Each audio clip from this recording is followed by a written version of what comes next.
ബിജെപിയുടെ രണ്ടാംഘട്ട സ്ഥാനാർത്ഥി പട്ടികയായി. ക്രിക്കറ്റ് താരം ശ്രീശാന്ത് തിരുവനന്തപുരം നിയോജകമണ്ഡലത്തിൽ നിന്നും മത്സരിക്കും. നടൻ ഭീമൻ രഘു പത്തനാപുരത്ത് നിന്നും, അലി അക്ബർ കൊടുവള്ളിയിൽ നിന്നും ജനവിധി തേടും.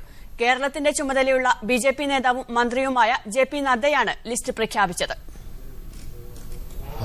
First of all, thank you very much. It's a great honor. बहुत ही अच्छा लग रहा है. It's a true party. So whenever I wanted to join politics, it was always BJP. So thanks a lot again, and it's a great honor, sir. Thank you for making me a part of this such great, wonderful, strong family. വിവരങ്ങളുമായി ഡൽഹിയിൽ നിന്നും ആസിഫ് മുഹമ്മദ് ഉണ്ട്. ആസിഫ്, എന്തൊക്കെയാണ് ബിജെപിയുടെ രണ്ടാം ഘട്ട സ്ഥാനാർത്ഥി പട്ടികയിലെ കൂടുതൽ വിവരങ്ങൾ? സുഹേല, ഏറ്റവും പ്രധാനപ്പെട്ട ക്രിക്കറ്റ് താരം ശ്രീശാന്തിന്റെ സ്ഥാനാർത്ഥി പ്രഖ്യാപനം തന്നെയാണ്. അപ്രതീക്ഷിതമായിരുന്നു ശ്രീശാന്തിനെ ഇന്ന് സ്ഥാനാർത്ഥിയായി പ്രഖ്യാപിച്ചത്. ശ്രീശാന്തുമായുള്ള ചർച്ചകൾ പുരോഗമിച്ചു വരികയായിരുന്നു.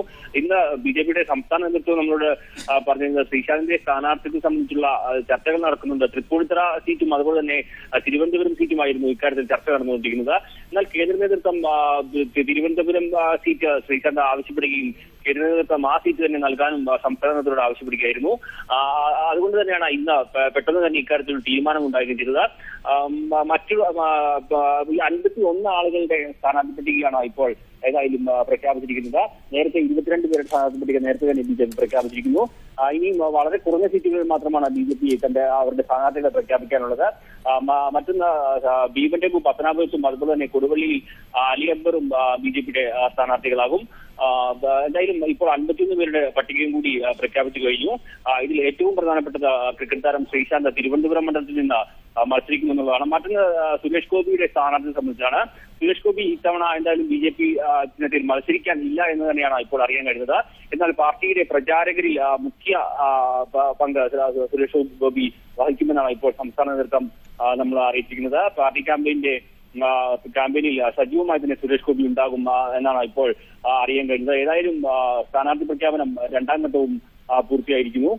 ശ്രീശാന്ത് തിരുവനന്തപുരം മണ്ഡലത്തിൽ നിന്ന് മത്സരിക്കുമെന്ന് കാര്യം ഉറപ്പായിരുന്നു. എന്തായാലും ബിജെപി ചേർന്നത് വലിയ സന്തോഷമുണ്ടെന്നാണ് ശ്രീശാന്തിനെ കുറിച്ച് പറഞ്ഞത്. നിലവിലെ സാഹചര്യത്തിൽ ഇരു മുന്നണികൾക്കുമെതിരെ ഉള്ള സജീവമായി പ്രവർത്തിക്കാൻ കഴിയുന്ന പാർട്ടിയാണ് ബിജെപി. കുടുംബത്തിലേക്ക് കടന്നു വരാൻ കഴിഞ്ഞതിൽ തനിക്ക് സന്തോഷമുണ്ടായെന്നാണ് ശ്രീശാന്ത് ഇതിനെക്കുറിച്ച് ഏതായാലും പ്രതികരിച്ചത്.